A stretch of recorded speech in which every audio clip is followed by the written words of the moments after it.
Hey, we got a very special episode of Dead Cinema here. I did some time on Reddit. I found a cohort, if you will, another friend, Tyler Marchand, who does this show, Cynical Cartoons. Really funny. He knew that we liked RoboCop just by the name alone. If that wasn't good enough, he invited us to be on his show, so we did one, Cynical Cartoons. It's about RoboCop Saves Christmas. So, this is RoboCop 3. It is by far the worst RoboCop movie ever made. It is a weird, wacky adventure, and I had to talk about it. I had to get Steve involved. I had to get Tyler on the show. Welcome to Jet Cinema. I'm Brian Gillis. And I'm Steven Maltmanex. Like most people, we love going to the theater and catching the latest releases. However, sadly, put a big dent in your wallet. Fortunately, living in the digital age makes the viewing possibilities endless from the comforts of home. Many of these films that you can see right from your couch, we're ashamed to say we miss, despite labeling ourselves cinephiles. So join us as one or both of us cross off a title from our list of shame. It can be an all-time essential classic, or an underrated piece of cinema that's worth giving a shot. Hell, it might just be some trashy film we want others' opinion on. So sit tight and join us as we pay off our debts, $1 at a time. He was state-of-the-art in law enforcement technology. You called for backup? But the system thinks he's become too independent. He disobeyed a direct order. I want to know why. His friend was in trouble and he made a judgment call. Too unpredictable. They're saying he's gone underground. Oh, there goes our PR budget. Too human. We have a warrant out for the arrest of RoboCop. Now the system's out to get him. Because he's fighting for the people. Stay here! Fight for your home! RoboCop 3. How may I help you, officer? By resisting arrest. Tyler, tell us about you. Tell us about your show.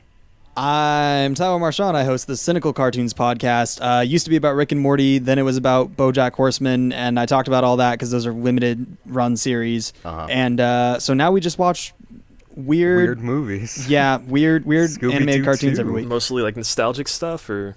No, yeah, like they did the 2 Scooby-Doo movies, and there's something else bad recently too. What'd you do? It was like Speed Racer, Avatar: Speed The Last Racer. Airbender. Oh, yeah. man, I love the Speed movie, Racer, yeah. dude. Basically, any cartoon adaptation movie is the thing now for them. Sorry, can I cuss on the show? I didn't know. Oh, yeah. Yeah, we don't. Okay, Yeah, I don't want to step into that yet. yeah, we're explicit on iTunes. Cool. Sounds good. There was one episode that we did a little while back that was pretty excellent on Star Wars Ewoks, where, I mean, we were basically just watching Star Wars cartoons in preparation for Force Awakens. And they're all terrible. Star Wars Ewoks is terrible. Star Wars Droids is terrible. The Clone Wars ones are great, though. Yeah, on this show, we did an episode for the Star Wars Holiday Special, so we're very familiar with sick. how bad Star Wars can be. I think this is your comeback Right. for that too, Brian. Like, you're making me watch this movie. Now, really, like I said in the intro, it was Tyler, you know... That too. I mean, we approached one another, and originally it was just me on his show, You're just and then saving I went, it, aren't you? Kinda. This is I just want to establish and clear the air here and say that RoboCop 3 is nowhere near the poor quality of the Star Wars Holiday Special. I mean, come on. This is true. This movie's not this was good, actually but made it's not well. that. There's some good Well, I don't know CG about that. here. There's some cool effects. And it's RoboCop campy has as hell, but he's it got has... a jetpack and a flamethrower. Yeah, it has those moments. Okay, talking about flamethrower. That flamethrower scene is amazing. It's the best thing in this movie. When he shows up, then you got the guy talking to the sergeant. He's like, do you have a zombie cop? Do you have a ghost cop? What about a vampire cop? And then Murphy comes in. You need a light? I got you. Like, that whole scene. Like, you might want to get the extinguisher. Like, that whole thing. Like, I've showed that to YouTube. That's the reason to see this movie, in my opinion. There's one takeaway. That's how good this film could have been if they had that tone. Because that's, like, the only time during the whole movie where they kind of get close to Paul Verhoeven's, like, oeuvre. Right. Like, they get to... the real dark angle, but it's also fun at the same time, and it's over the top. It's just really, really like... goofy. Like, I mean, you know, without the satire, I don't know if this movie thinks it's being satire. Like, I mean, just, you know, the thought that I kept having, I don't know if, Tyler, if you saw Ridiculous Six, but Vanilla Ice as Mark Twain just going satire. That was my reaction to every joke in this movie. Like, I saw about 45 I don't know, minutes of Ridiculous Six, and then I bailed. That's a good amount. That's about all you need to see. Yeah. Yeah, I mean, you know what this movie feels like, actually? A PG-13 RoboCop movie. It feels like an 8-year-old saw the original RoboCop and loved it and thought it was like the best movie that he'd ever seen, and the studio just went to him to write RoboCop 3, and they asked him to do it. Like, Yeah, his name is Frank Miller. And he's the reason why RoboCop 2 and 3 are both bad. Frank tell you Miller about had RoboCop. nothing to do with this movie, did he? RoboCop 2 is not horrible. It is okay. It's not good. It's the second worst RoboCop movie, including the reboot. Yeah. I mean, it's not. I think RoboCop 2 though is accessible cinema. Like it still has a similar tone. I mean, it helps that you got a lot of the cast members still, and it kind of is a continuation, just in the darker, more wackier side. Like it made it more of a comic book movie. Right. It's like, how do you take a dark superhero and turn it into a comic book, and you get Frank Miller and. Frank Miller at this time, RoboCop 3 is early 90s, but RoboCop 2 is like late 80s. Frank Miller was the biggest guy in comics. He'd made The Dark Knight Returns. Right. He'd done Batman Year One. His work on Daredevil. Like, he was all over the place, especially in DC. And so it only made sense that MGM went, we are making a superhero movie. Let's get someone to write this thing. And then they didn't know how fucking weird Frank Miller was. And, like, he has... So I don't think that he has any input in this movie, does he? It's just ripping off his style. No. It says screenplay by Frank Miller and Fred Decker. And that's the other part of this. Story by Frank Miller. Right when I saw the name Fred Decker, though, I just realized, the guy that did Monster Squad. That makes a lot of sense now, why this movie is the way that it is. So, there is some input in there. Like, you can see some Frank Miller-isms, like the weird-ass... sexism, delusions or of ninja Gander, cyborg like samurai. I don't know. In the very end of the movie, where like all the homeless people and the police rise up against, it's very Dark Knight Returns Part 3. Exactly. Yeah. And actually, I speaking on Fred Decker a little bit, my friend from college, actually, I remember like years ago, she told me. This. Yeah, I know. She told me my dad's friend, like my dad was like roommates or friends with Fred Decker, in college. And at the time, I was just like, oh, yeah, RoboCop 3. Okay, I like RoboCop. I've never seen that movie. And now I'm just like, I need to get him on my podcast. And I messaged her, and I'm like, can you ask your dad if he'll talk to this guy? And she was like, oh, the guy's on Facebook. You should just message him. I'm like, that's weird. That feels like it's crossing the line. Facebook message. Yeah, no, he's basically in director's jail. I think he's working on the Predators reboot right now. That's what IMDb with says. Shane Black, yeah. Well, Shane Black's in this movie. That's how weird this film is. He's one of the Decker cops. Roommates in college. Obviously, they worked together on the Monster Squad, and then because of that, he was like, "Hey, Shane Black, why don't you be in my RoboCop movie?" He's like, "Yeah," and he's not the only one. That's what's weird about this film. It has a really good cast for a bad movie. Like CHH Pounder, Stephen Root, Jeff Garlin's in there for some reason. Rip Torn. I mean, you got the guy Bradley who played Whitford. Spangler. Like the Spangler from Malcolm Middle, like a lot of okay, I'm blanking on his people. name, but the guy from Breaking Bad. Which one? What? God damn it! Yeah, no, I swear Bryan I saw Cranston? him. No, Dean no. Norris. What's his name? God damn it! The bald I'm dude? blanking. The Los Pollos Hermanos guy. I don't know. Gus I don't Fring? watch No, this show. that's not him. I thought that was Giancarlo Esposito as well, but it wasn't. I actually looked it up on he's IMDb not. thinking He's it not was in this him. movie. Okay. No, okay. He was doing Spike Lee movies at this time in his career. Wait, so why'd you bring him up? Wait, I'm because confused. I thought I saw him in here. this. Like, No. Yeah. No, the guy Johnson looks a lot like Giancarlo Esposito in this movie, but he was in the other two movies, or at least he was in the first one, and I still thought that it was him. Now, like the only people that return for this are Nancy Allen and the Chief, and that's it. Oh, and also the black dude Johnson. That's what you're talking. Yeah, Johnson. That's who you're thinking of. Yeah, like he survived too somehow. I don't because he's a kiss ass. Okay. So one thing about this movie that's really really weird is, I mean, aside from everything about it, they had to recast RoboCop because I guess that Peter Weller had other engagements, and the new guy's he knew better. Great, right? But they did get Nancy Allen back, Lewis from the other movies, and they basically, like, the big introduction at the beginning of the movie is not RoboCop, it's her. Yeah. And then it's funny because she dies, and her death scene, it seemed like she was so happy to be killed out of this I love how that franchise. happens too. Like, hey, do you need a divest? No. I gotta die. It's the third movie. There needs to be some sort of shock in there for the audience. Yeah, Murphy has to get his humanity back, guys, and I'm the martyr. We need more emotional stakes this time, you guys. I'm gonna die in a church, mind you. So it's all for the sake of the film. They got to make this PG-13 RoboCop movie. They got to sell the toys. How weird is it that the kid in the beginning literally picks up a RoboCop action figure? And if that wasn't weird enough, They also have an Ed 209 model in their bedroom in the very beginning. It's like, let's do RoboCop product placement in the movie. So the kids at home go, I really like the jetpack. I really like the flamethrower. That machine gun's cool. Right. That pimp car. I want all these toys. Let's make a cartoon about this. You know what? In defense, though, cartoons, for the world building, it makes sense that if RoboCop is a figure in that world, that there would be toys out there of it. Like that to me makes sense. But it's a known thing yeah. that this film was basically greenlit for a way for the studio to just merchandise the shit out of the character of RoboCop. And the first animated series is like already in production, I believe, when this film was being made. And all kinds of weird stuff. Like there's rumors about this was originally like it was written to have a PG-13 rating. That like the studio came down. Like, you know, we're talking about the flamethrower and the jetpack, how horrible they are and how bad the CGI is on that flying sequence. Right. Like, which is one of my favorite sequences in the movie. The absurdity of the jetpack is amazing. It's like I wish it was in the other ones. You got this kick-ass samurai android. Right. The weirdest like jaw structure. Like it's really it fucks with your head. Like it's kind of scary when his face is moving like that. And so the first battle he has super anticlimactic. The second one is even worse. It was just like they took this kick-ass Frank Miller character that he came up with that could have been in like his Ronin comic book, and they just went, you know, we'll keep him. The rest of the script, that's garbage, but let's make the movie because he had the idea about the samurai sword and that looks good juxtaposed against this kick-ass weapon. Right. But RoboCop steals a pimp car in this movie. That was awesome. Yeah. It is awesome, but like you can't write that. Like who? I kind of want to go back to something you were saying. Something that you touched on a little bit a minute ago. Like RoboCop is one of my favorite movies of all time. And one of the main reasons for that is there's no love story bogging it down. It's just awesome in general, and there's no shitty kids running around in that movie.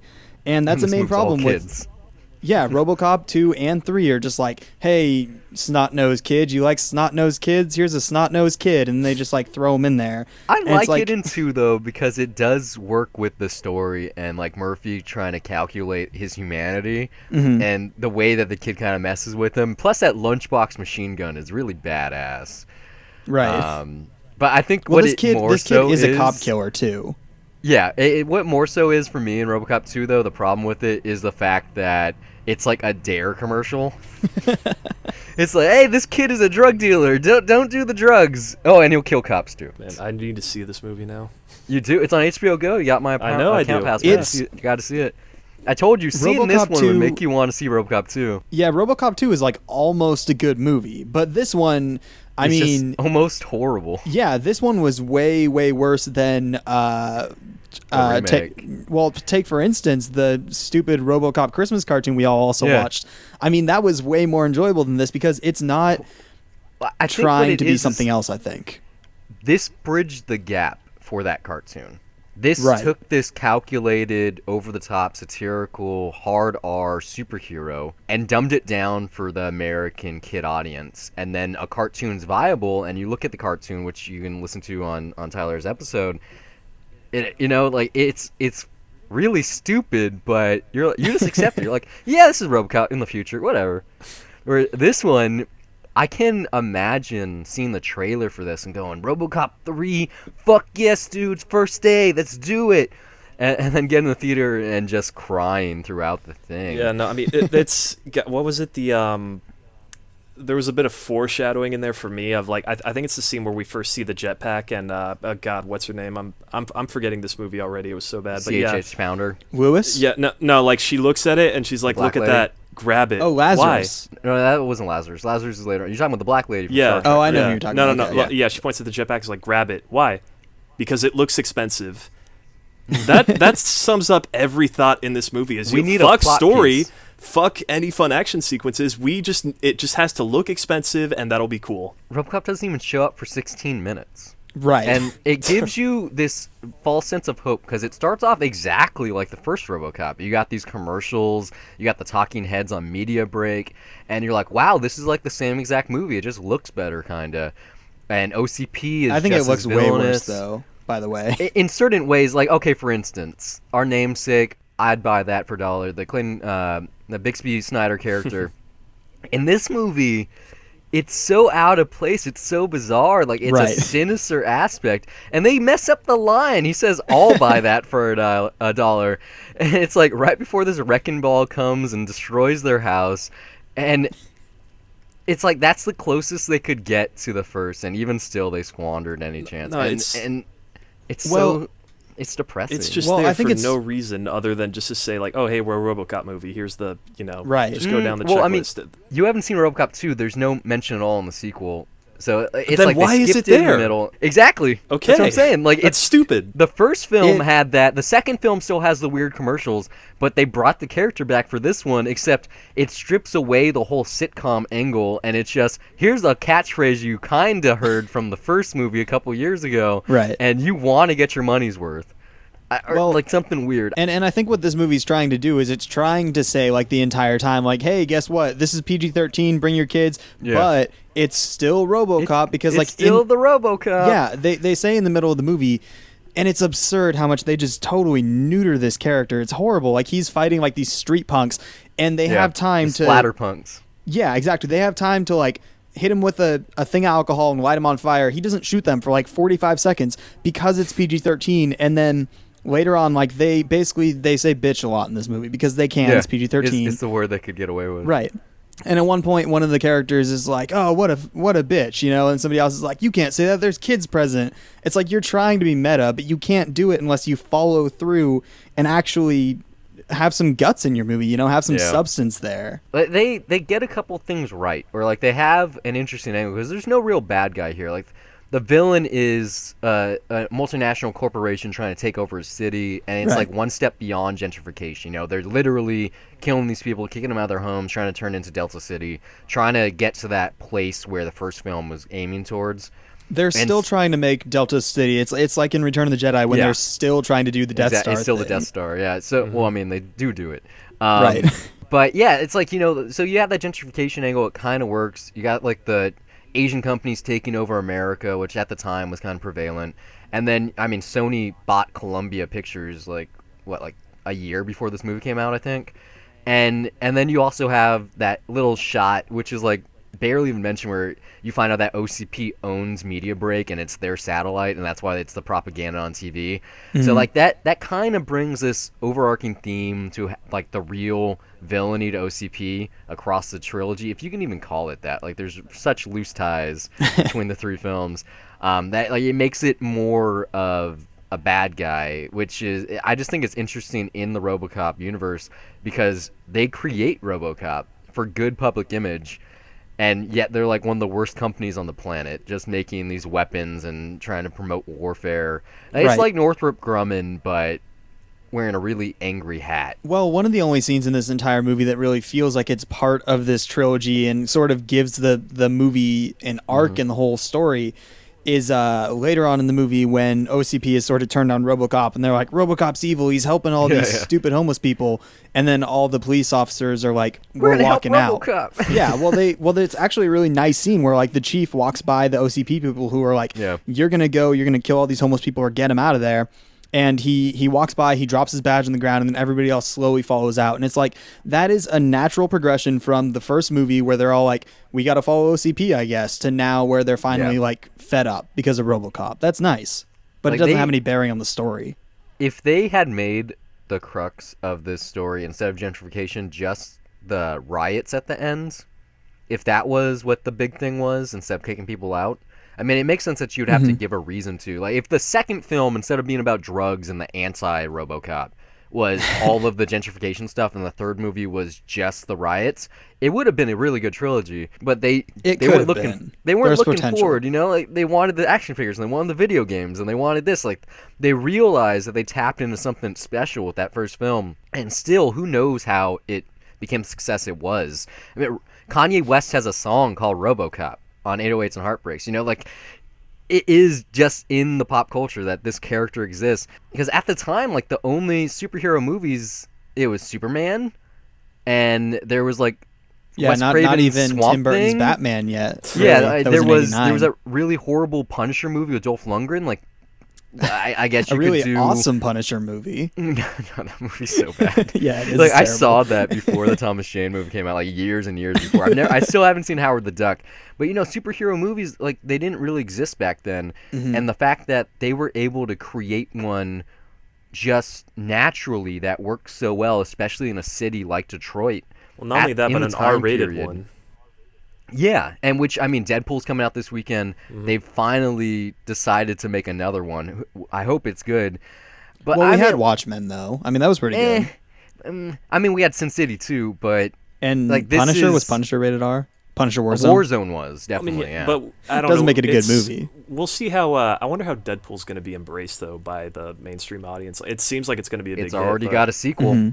No, we'll see. Got a sequel, it's got the love, but I don't know how well it's going to do. I want to see it. I think they got the marketing right with the Valentine's Day angle and all that kind of stuff. But yeah, this movie, man.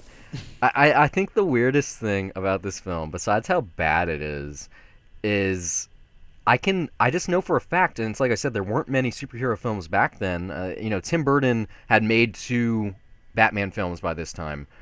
But even still, neither of those are accessible for kids. So MGM was kind of doing something right. And maybe this is why DC and Time Warner decided to make Batman Returns so easily accessible in such a PG-13 film, was because of this film. But they were trying to do it before it was time, and it backfired. Like, if they had just made a RoboCop movie, who knows what this could have been? Because it has a lot of interesting moments that are just squandered. Well, I do also have to say that you do keep saying MGM, and whenever I think of RoboCop and I think of a company associated with it, I always think of Ryan, because every time I see a Ryan at the beginning of a movie, I'm like, this is going to be quality. Terminator, RoboCop, Bill and Ted, Desperately Seeking Susan, Silence of the Lambs. They've made incredible movies. This movie was one of the main. This was one of the main reasons that they died. Exactly. They were they were they went independent bankrupt. too. Yeah. Yeah. They were Lionsgate before Lionsgate existed, Like, they made these weird genre, usually hard R type things, and they ran out of money in the same way that MGM ran out of money. Yeah. You make bad movies, and something bad's going to happen. It's a great logo, though, man. I want them to come back. I think I saw that they were actually putting stuff into production right now. I saw that, too, yeah. Like, they still have some of their properties or something. They're trying to make a resurgence. I gotta say, because I agree with you. I like the circling stars and spelling out the name. It's cool. And I like the custom logo here, even though it's nothing fantastic. But the fact that it didn't fade out and it just blended into the environment, I thought that was cool. I still want to make a supercut of all the cool movie logo, studio logos being used. Shrek, DreamWorks one, and How to Train Your Dragon. Yeah, well, that's one of Steve's favorite movies. But yeah, Raiders of the Lost Ark using the Paramount Mountain. There's so many great versions. X-Men does it great all the time. You've Got Mail does it really cool. I knew you were going to say that. Warner Brothers shield. It's cool, My favorite of all of them, actually, I think I talked about it on the episode about this, but it's Scooby-Doo. It's like the Warner Brothers logo, and then he takes a big bite out of it and laughs, and it's just, it's fantastic. James Gunn going from Scooby-Doo. Yeah. To Guardians of the Galaxy overnight success. Crazy. Nope, don't think that's what happened, but okay. It's basically, it took him a while to get there. Yeah. He made Slither, and you're skipping 15 years there. Okay, yeah. no, but to become a household name overnight, right? That's a name that it's not just known about among geeks now. That's what Marvel does, man. Who knew the brothers. Yeah, I can't remember their name now, which is shitty because I love them on Community. Yeah, the Russo brothers, and. Yeah, you could even say Jon Favreau. He wasn't really known before that first Iron Man movie. Well, that was also the movie that Alan Taylor as well, but that didn't work out too well. Yeah, no, everyone's just kind of who? I don't know. What did he do? Oh yeah, Genesis. That's right. Genesis. I forgot about. Yeah, that and he did Thor 2. Yeah. Yeah, no. He was not good. Hope he bounces back. I hope Joe Johnston bounces back. I like that first Captain America movie. It was fun. Wait, has he not done? He actually made a. He made a Star Wars Ewoks thing back in the day. He did a lot of stuff. He did The Rocketeer. He did Jurassic Park 3. He did a lot of things. But yeah, I don't think he's made something since that first Captain America. If he did, it might have been direct-to-video or a online streaming-only thing. But yeah, I don't know if he's in jail, but something happened. No, Ewoks, that's really that's before his film directing career then, isn't it? Well, he started out on Star Wars. He was no, but doing the Ewoks. Yeah, maybe. It's a natural progression, though, when you're already working on Star Wars. Wars. They Yeah. just go, here, we're making something real shitty. You want to help Yeah. out? You're like, yeah, that sounds fun. So, Steve, what did you? We haven't really asked you. What did you think of this movie? What was your gut reaction? This is your Well, I kind of haven't have been seen on the the second sidelines film. here. Yeah, I haven't seen the second film, and I have not seen the first film in forever. Despite it being based on the name of this podcast, I came in late. I came in for season 2, so it's a movie that I like a lot, but it's not one of my favorites. So I just kind of watched this with the vague memories of the first RoboCop, not really seeing the connections to the franchise necessarily, and just watching it as a movie, it's not good. As trash, I don't know how to say. Like, I don't know if I enjoyed it or not, because there are really trashy moments that I kind of just laughed at and enjoyed in a so bad it's good way.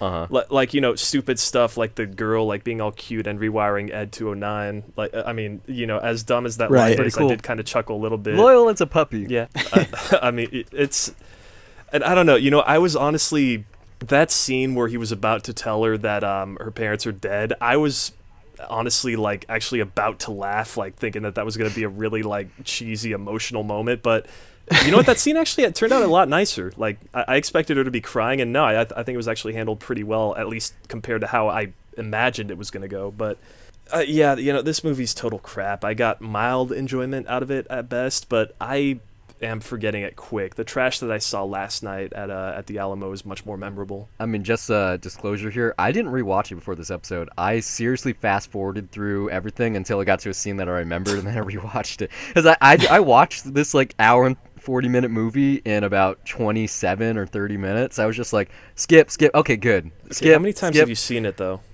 Once. Just once? Wow. Okay. Yeah, I Recently saw it, or as a kid? About 2 years ago. I did. Okay. Yeah, I think it was when all the trilogy was either on HBO Go or it was on Netflix, and I was like, yeah, I want to see RoboCop, and then the other two were on there. I went, I'll finally watch the other two. I remembered that I'd seen the second before, but yeah, it was my first time seeing this. I actually had this weird experience. I was on Amazon like years ago, and their gold box deal of the day was like the trilogy on Blu-ray in that first Blu-ray set, and it was cheap. It was like $18 or something. And I went online and I started reading things, and I saw that it like RoboCop 2 and 3 were basically bare bones, and I went, I don't want this. And it was like the only time I've ever canceled an order on Amazon. And then someone else on Facebook, like, I posted that picture of my canceled order, and he was like, yeah, well, your real reason for canceling should have been that the sequels suck. And I was like, huh? What? And so I finally got around to him, like, I commented back on that Facebook post. I was like, yeah, you totally called that. Right. Just skid marks in cinema. I'm really curious, though, as to how the second one turned out, because that's Irvin Kershner. I mean, that's the guy that did Empire Strikes Back. You should watch it. Yeah, I mean, even though that's the only great movie that he did, he doesn't have that bad a resume. I like the fake Bond movie that he did. It is a weird... It feels like a RoboCop sequel.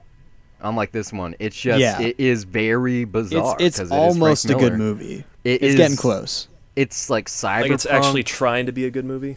No, yeah, like it's a hard R still. It's just as gory. And it has a statement on the franchise in general. Like, the whole thing in that movie is like they literally, when they're trying to replace RoboCop with another RoboCop, they literally called the second one RoboCop 2. Like, it's really super meta and actually kind of well done. It's just not anywhere near the quality of the original. One. Yeah, it's one of those. They got lucky. It's hard to make that movie. I mean, like Sam Raimi with Darkman is a similar experience. Like, who thought that Liam Neeson would be really good as a superhero? Sam Raimi did. And it kind of... I know you haven't seen it, Steve, but you have to go see that Darkman movie. It's really interesting. Like, there's a line that you can draw from that film to his Spider-Man. You're like, oh, okay, so he already did the superhero movie. He already knew what worked and what didn't, how to make this more accessible and to make it a blockbuster. Like, they hired him at Sony for a reason. But yeah, like Darkman, the first RoboCop. Yeah. No, definitely not. Like that first RoboCop and Darkman, very interesting, very similar. Like Hollywood trying something new, and they helped basically reinvent the superhero genre, at least as we know it now. And it's funny because they haven't been able to make an original superhero flick since then that was really good. Besides, I guess you could say Hancock. That's like the best one. Super's better than Hancock. That's James Gunn. I think Super is better as a comic book, like, analysis. Right. But I really like like the universe they create with Hancock, kind of. Hancock, I think, has a really good mythology mythos. behind it. Honestly, Yeah. yeah. Super is a fun superhero movie. Yeah, like a modern day. It's kind of like a Kick-Ass, just a little Way slimmed down. better. Construction of Yeah. the genre, yeah. Yeah. Whereas Hancock was like a huge movie. That was like It's $200 the million greatest- budget. It's the greatest graphic novel that was never written. No, that's RoboCop. That was probably a graphic novel at some point, I'm guessing. Oh yeah, like I said, like Frank Miller, Yeah. he had the scripts for both RoboCop 2 and 3, like his original scripts. They turned those into comic books. He didn't do the artwork. I think they're on Dynamite. I don't know who published them, but they're out there. They're supposed to be actually kind of interesting, just to see how weird it would have been. And it's supposed to, like, if RoboCop 2 is a 7, they push it to like 11 in the comics, is what I've read. Right. He's an interesting figure, and I kind of stopped reading this. Like the Dark Knight, what's it even called? I got it on my desktop here. The Master Race. Dark Knight Returns. Oh, right. No, the sequel to the sequel, Right. The Dark Knight, because they made the Dark Knight Returns. It's the masterwork. Then they Then made Dark Knight Strikes Again. Back. Yeah, Oh. Strikes Again is Yeah. horrible. And I've heard as then much. I haven't the read it Master yet. Race it's not done yet, but Right. it's like it starts off with like a text message conversation. Yeah, about Batman being back. I have the first 2 issues. I bought them for like $8 a piece, and I'm sort of regretting it because I should have just waited for the final hard copy. And I mean, that's gonna be a yeah, while down. That's I'm probably not. gonna be the end of I'm this not year. into it yet at all. They did announce, however, Another that one.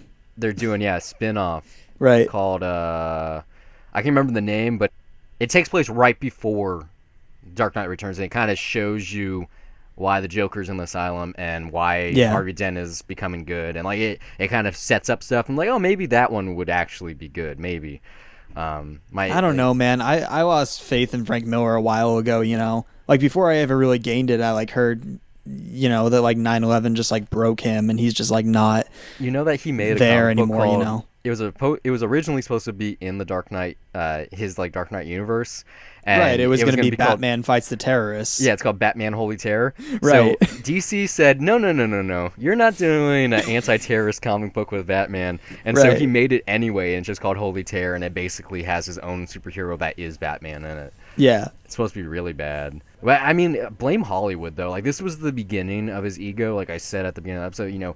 He made these very successful Batman books and Daredevil, and then Hollywood approached him, and it didn't quite work. But then Frank Miller got approached, by Robert Rodriguez. Yeah, that was the big and thing. He got the that did co-director work. credit for that. Yeah, Yeah, like and then Rodriguez left the DGA to make that movie because Yeah. you're not allowed to do a co-director credit with someone who isn't in the DGA, and so but Then and the then Spirit he happened made after that. exactly he Yeah. made the Spirit, and then he went back to comics, and Then Sin City 2 happened. yeah, well, man. Sin City 2 is okay. Oh, To come his on. credit, I saw though. it in theaters and I almost walked out. Ava It was Green's not tits good. are so nice in that movie. Yeah, but that you can is see a them in good like film. every other movie. They're This like is they're true. in every Yeah. movie that she's in. This is true. especially the other Like, 300 movie. Yeah. What I liked about Sin City was the stuff that was true to the comic. What I didn't like is that they try to rewrite them. Like I have all 7 bindings over here on Right. the bookshelf, and they were just like, let's make a new story. Let's make another new story. Let's just change the story we already had. Let's just. I thought the Joseph Gordon-Levitt one was the only one worth watching, and I think Yeah, that and was new. So Yeah, that one was good. Yeah, because Yeah. they made an interesting character, but then like. They didn't even get Clive Owen back, which wasn't necessary because Yeah. it makes sense in the Dwight story. and they made Marv boring. Like, how do you possibly make Marv boring? That sucks, man. You knew going in when you have 2 cast members die that it wasn't going to be the same movie, and Right, That Michael and Clark the fact Duncan, that man. it was made Oh, 9 years God. later. Yeah, Yeah. I mean, I would still watch a third film if they in fact do get Johnny Depp in it to play the whatchamacallit character, because that 7th book, Hell and Back, like there's some really interesting meta stuff in there. RoboCop, in fact, makes an appearance in that book, and so does like Wonder Woman and his samurai from Ronin, and How are like they gonna Lone get the Wolf rights and for Cub. that? I don't know. They got Daredevil in there somehow. Like, it's a very bizarre couple of pages because it's like a mostly black and white comic, and it goes full color, and like Rambo shows up. Like, it's a very weird 10-page arc that happens in the middle of that book, and the rest of it kind of sucks. But like that stuff would be awesome on screen if it ever happens. Maybe like a graphic novel, like a motion comic thing might happen. Mm-hmm. Thanks for listening. We hope it's been a pleasure. If you like this show and you want to hear more of our wonderful voices on a weekly basis, check out 2 Cents. I'll recap what's happened in film, TV, and tech news. We're also on the titular Dollar Review Show, a spoiler-free critique of new releases or anything we've discovered on our own, whether that be TV, music, etc. You can find all of our content at dollarreviews.net. Follow us on Twitter, or like us on Facebook at Dollar Reviews. We're available on iTunes, YouTube, TuneIn, Stitcher, and constantly looking to expand to other platforms. If you listen somewhere we're currently not available, you'd like to contribute some talking points, send a Death to Cinema request, or even if you just want to laugh at us, you can do so by reaching out to us on social media or send an email to brian@dollarreviews.net. Or you can email me as well, steve@dollarreviews.net. You can follow me personally on Twitter at Brian Gillis, that's BRYONGILLIS, and now you know how to spell the email too, and also under the same name on the lovely site Letterboxd, which acts as my film diary, where I rate films I'm watching, write the occasional review, and even sometimes compile lists. You can also find me on Twitter at S_MTX, and also follow my film diary at Letterboxd under the same name, where I log everything I watch, and sometimes write brief reviews. That's it for this week. Until next time, keep the change.